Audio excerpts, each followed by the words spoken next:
Had a request yesterday from someone on Facebook, and they were asking about a high release backhand and how to throw that.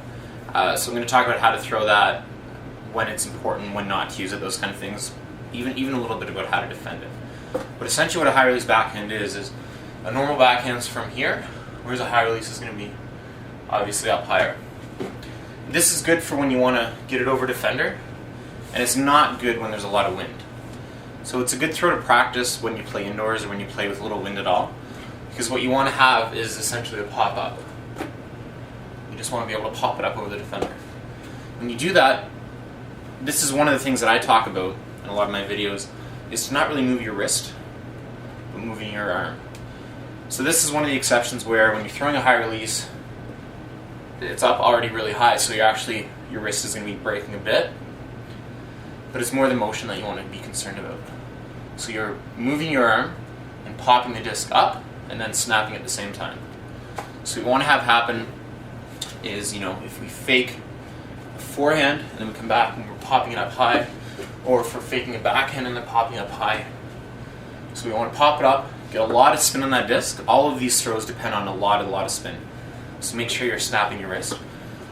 So we're popping it up over defender, and really it's good. Imagine if I'm looking at a handler across from me. So I'll fake forehand, and then they cut up line. So I fake forehand, and then I'm going to be popping it up line for them.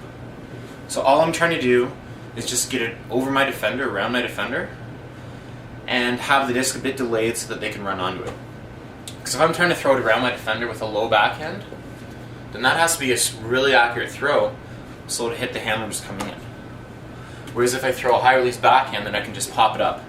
They can run onto it, catch it, and then they can throw from there.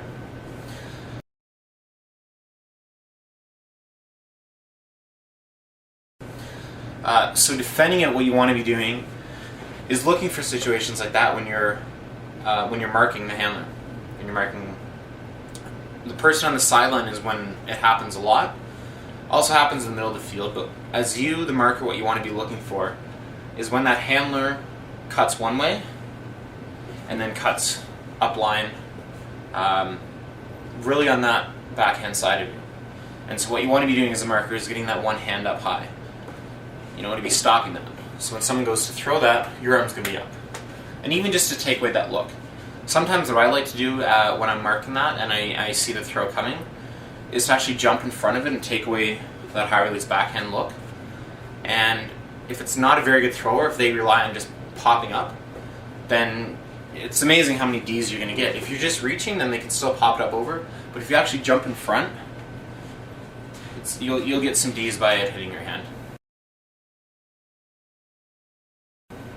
And as a thrower, if there's a lot of wind, when you try and throw a high release backhand, a lot of times, if you're not getting the spin on it, it's not going to go where you want. So if there's a lot of wind, it's not a great throw to be throwing, because it's really tough to control. And even if there is no wind at all, if you're not putting a lot of spin on it, a lot of times it can puff. So make sure that whenever you're throwing a high release backhand, you're getting a lot of spin on it, and really think about where it's going to be useful or not. If you're questioning the throw in the process of it, just fake it. A lot of times you'll fake the defender, they'll jump, they'll be moving, and then you can get whatever throw you want off. So that's high release backhand.